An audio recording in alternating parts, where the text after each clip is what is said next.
Representative Alexandria Ocasio-Cortez, known as AOC, had always been a figure who provoked both admiration and fierce opposition. But as she sat at her desk in the heart of Capitol Hill, the air in Washington felt different, charged with the weight of something more ominous than the usual political conflict. The progressive star was now at the center of a legal storm, one that seemed destined to change the trajectory of her career and the political landscape. For weeks, whispers had spread through the corridors of power. Rumors of an impending criminal investigation had intensified, first as a low hum in the press and then as a full-blown roar that could not be ignored. AOC, ever the bold fighter, had brushed aside the speculation, but now, as legal experts warned of serious charges, the situation had escalated. No longer was it a matter of if but when. As she prepared for an upcoming appearance before a grand jury, AOC's team of lawyers scrambled to understand the full scope of the charges that could be brought against her. Accusations of financial misconduct, misuse of campaign funds, and alleged connections to controversial figures were at the forefront of the investigation. With the media frenzy reaching a fever pitch, AOC couldn't help but feel the weight of the looming legal battle. Would she survive this storm, or would it be the end of her political rise? The media had turned their focus to Alexandria Ocasio-Cortez like a heat-seeking missile. Every movement, every word, was dissected under the unforgiving gaze of the public eye. On one side, her supporters rallied, claiming that the charges were politically motivated, a ploy to discredit a rising voice in the progressive movement. On the other, her critics, many of them entrenched in the old guard of Washington politics, saw it as the inevitable reckoning for someone too willing to challenge the system. AOC was no stranger to attacks. She had faced down right-wing extremists, conservative media, and even her own party at times. But this was different. This time, it wasn't just her ideals being attacked, it was her very integrity, the core of her political identity. The criminal charges were a personal assault on everything she stood for. The grand jury proceedings began, and with it, a sense of anxiety that hung over her like a dark cloud. Her lawyers had briefed her on every possible outcome, some good, many bad. The worst-case scenario was a criminal trial, and if the charges stuck, it could mean prison time. Her allies in Congress began to distance themselves, some cautiously voicing support, others outright refusing to get involved for fear of being dragged down by the scandal. Despite the growing pressure, AOC maintained her outward calm, continuing to attend meetings and hold town halls with the same energy she had when she first ran for office. But behind the scenes, the toll was becoming clear. She hadn't slept in days. The weight of the situation, both legally and politically, was becoming unbearable. The legal experts were split on the case's potential outcome. Some believed the charges were baseless, a smear campaign from political enemies trying to discredit her rise. Others saw cracks in her defense, finding inconsistencies in her financial disclosures and raising questions about her campaign's expenditures. No matter which side you believed, one thing was clear, the battle was going to be fierce, and the stakes had never been higher. As the weeks dragged on, AOC's political life had become a balancing act. Each day brought new developments, new revelations that made it harder to focus on anything beyond the looming legal battle. Yet, while the legal fight threatened to engulf her, she couldn't afford to lose sight of her role as a congresswoman. The American people had elected her to represent their interests, and that responsibility weighed on her more than ever. Her team remained cautiously optimistic, but even they were starting to feel the pressure. Every strategy session was filled with tense silence, broken only by questions about what would happen if the case went to trial. Could she win? And if not, could she survive the fallout? The political fallout was already evident. Her most vocal supporters began to fracture, some calling for her to step down, others insisting that she would be cleared of all charges. Her critics, emboldened by the legal chaos surrounding her, began to push harder, launching attacks on her record and past statements. Within the halls of Congress, some of her fellow progressives began to ask whether AOC's fight was worth it. While many of her colleagues admired her passion and determination, they also knew that the spotlight on her was taking attention away from critical legislation that needed to pass. Some quietly questioned whether she could continue to carry the weight of the progressive agenda. But the most surprising shift came from the right. The same people who had derided her as a radical socialist began to show signs of hesitation. AOC was, in their eyes, a threat, but she was also a powerful symbol of the changing tides in American politics. Even her enemies knew that if they took her down, they risked igniting a backlash that would make her a martyr for the cause she championed.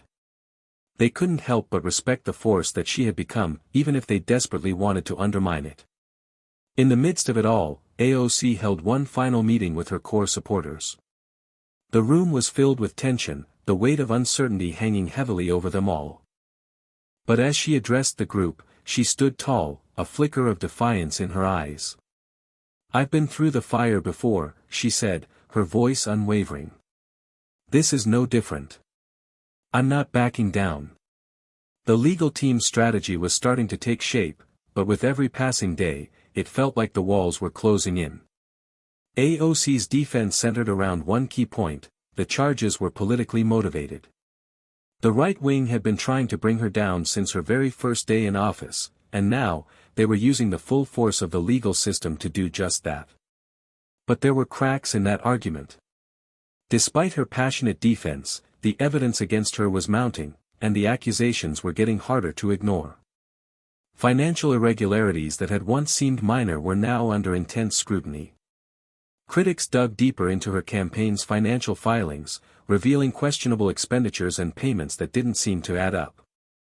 It was clear to everyone involved that this was no longer a simple political fight, it was personal. The turning point came when one of AOC's closest allies, a Democratic strategist who had worked with her since her earliest campaigns, became a key witness for the prosecution. The strategist had been under investigation for a separate issue, but had now agreed to testify against her in exchange for immunity from his own charges. This betrayal sent shockwaves through her team, and the press quickly latched onto the story. Many of her supporters couldn't understand why someone so close to her would turn on her now, but the political calculation was clear. The strategist had long been frustrated by AOC's uncompromising stance, which he believed had cost the party key victories. Now, in a desperate bid to save himself, he was willing to offer whatever testimony he could, no matter the cost to AOC. This development changed the tone of the battle. What had once been a fight over policy and accusations of corruption had now become a deeply personal affair. The media painted the strategist's cooperation as evidence that AOC's political rise had been fueled by lies and manipulation, even as her supporters argued that he was just another cog in a machine trying to take down a progressive force. For AOC, it was a painful realization. She had always trusted those around her, but the betrayal cut deep. Yet, in her mind, this only fueled her determination to fight back. She wasn't about to let a few lies and a betrayal from someone she once considered a friend define her legacy. With the trial date now confirmed, AOC's team faced the reality of what was ahead, a battle that would consume everything: her career, her reputation, and her very future. But as she prepared for the fight of her life, AOC knew one thing for sure: she wasn't going down without a fight. The day of the trial arrived, and Washington, D.C. felt as though it were holding its breath. News vans lined the streets outside the courthouse, reporters jockeying for position, and the crowds gathered, their faces a mixture of curiosity and skepticism. It wasn't just a trial, it was a spectacle, a defining moment in American politics. AOC arrived at the courthouse surrounded by her legal team, her face calm, but her mind racing. The weight of the situation was unimaginable. This wasn't just about defending herself against criminal charges, this was about defending the very principles she had built her political career on. Every move, every word she spoke, would be analyzed and dissected, not just by the media but by the nation. The prosecution team, led by a seasoned former federal prosecutor, was relentless. They presented evidence of financial mismanagement, pointing to questionable transactions, campaign expenditures that seemed to serve personal interests rather than the public good, and connections to individuals with controversial backgrounds. The narrative they were building painted a picture of AOC as a politician who used her position to line her pockets and those of her closest allies.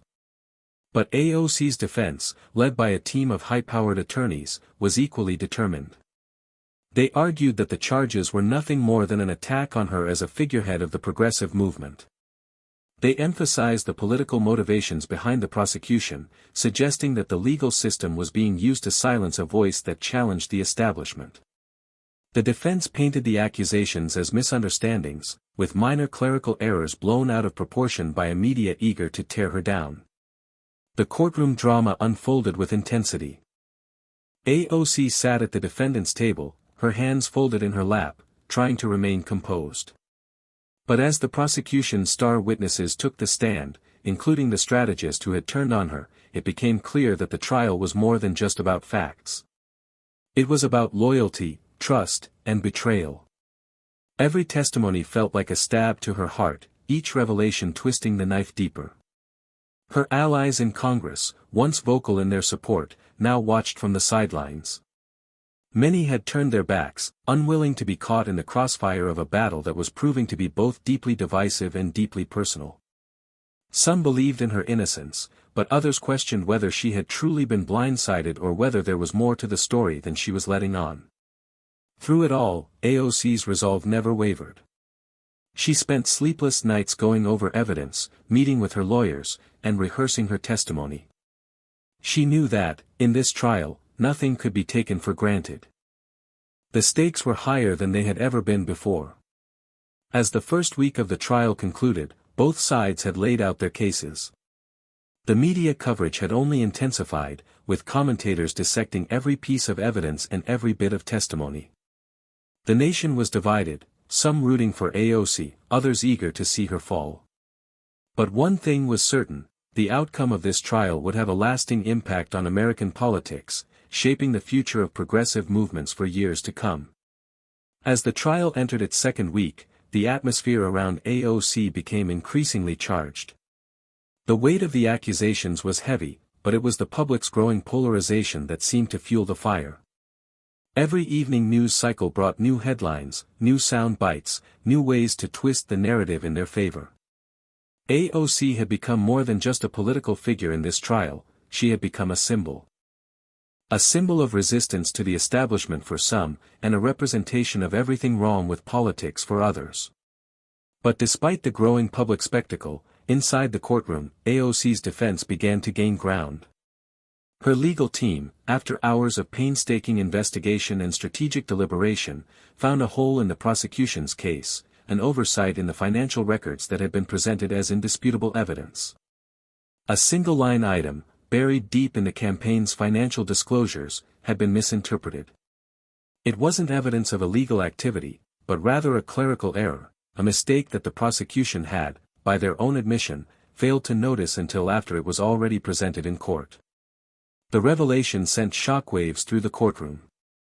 The prosecution's case, built largely on this seemingly indisputable evidence, began to unravel. Their credibility was now in question, and AOC's defense seized on the opportunity.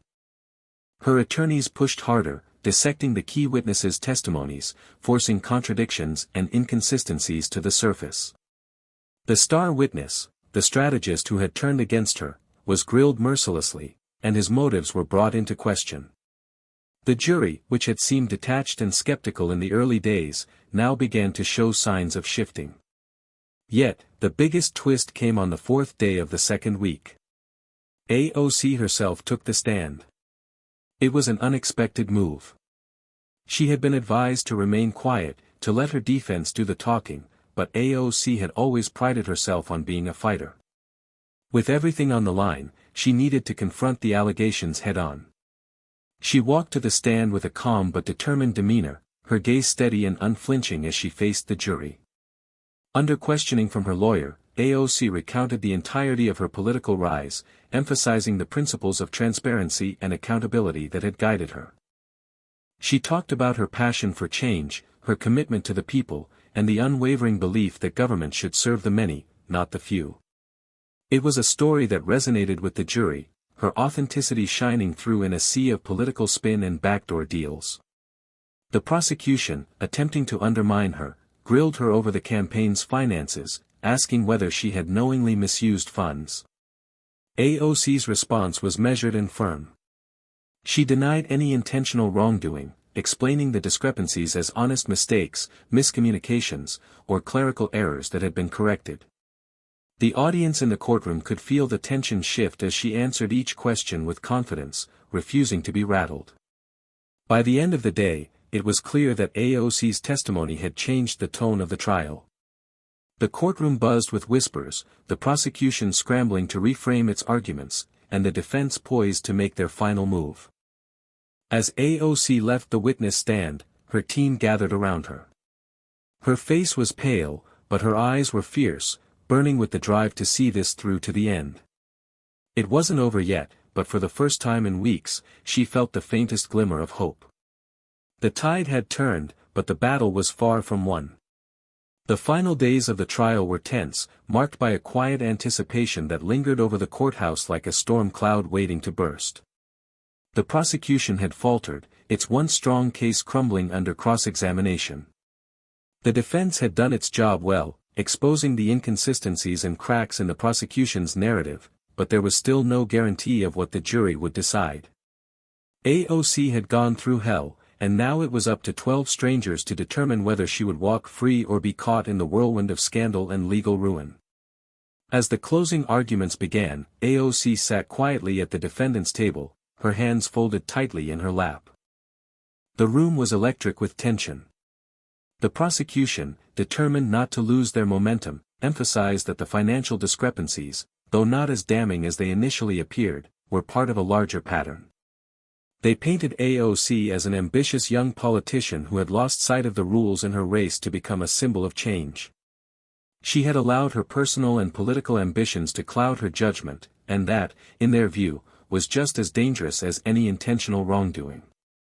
Her defense team countered with a powerful closing argument. They argued that the charges against AOC had never been about facts, they had always been about politics. The evidence, they said, showed nothing more than miscommunication and simple mistakes, not criminal behavior. They reminded the jury of AOC's unwavering dedication to her constituents, her consistent advocacy for transparency, and her refusal to bow to pressure from the powerful elites she had spent her career challenging. They asked the jury to see the case for what it truly was, a political weapon designed to tear down someone who refused to play by the traditional rules of Washington. As the jury filed out to deliberate, the clock seemed to slow to a crawl. AOC and her team waited in silence, the weight of the moment pressing down on them all. For what seemed like an eternity, they sat in that room, each person lost in their thoughts, wondering what the jury would decide. AOC's mind raced back over the weeks of the trial, the betrayals, the revelations, the moments of doubt and clarity. Through it all, she had held on to one thing, her belief that the truth would prevail. Finally, after what felt like hours, the jury returned. AOC stood, her heart pounding in her chest. The judge called for silence as the foreman of the jury stood to deliver the verdict. Count 1, not guilty. Count 2, not guilty. Count 3, not guilty. The words rang out, clear and final. AOC's breath caught in her throat, her knees almost giving way beneath her. For a moment, she couldn't believe it. She had been acquitted, her name cleared, and the storm that had threatened to consume her had passed. A wave of relief swept over her, and tears filled her eyes. She had survived, not just the trial, but the system that had tried to tear her down. Her supporters erupted in cheers, their chants of AOC. AOC, filling the courtroom, but all she could focus on was the quiet joy in her heart. She had won, but the victory was bittersweet. She knew the battle wasn't truly over. The political war that had been waged against her would continue in different forms, in whispers and rumors, in policy battles and public campaigns. But for now, she could breathe. For now, she had proven that the system could be challenged and that it was possible to rise above the forces that sought to silence her. As she left the courtroom, the weight of the past months lifting from her shoulders, AOC realized that this moment, this victory, was only the beginning. The fight for the soul of American politics was far from over, but she was more determined than ever to lead it. She wasn't just a survivor of the trial. She was a symbol of resilience, a reminder that even in the face of betrayal and attack, the truth would always find its way to the surface. And as she stepped into the future, she knew this was only the first battle in a long and hard-fought war.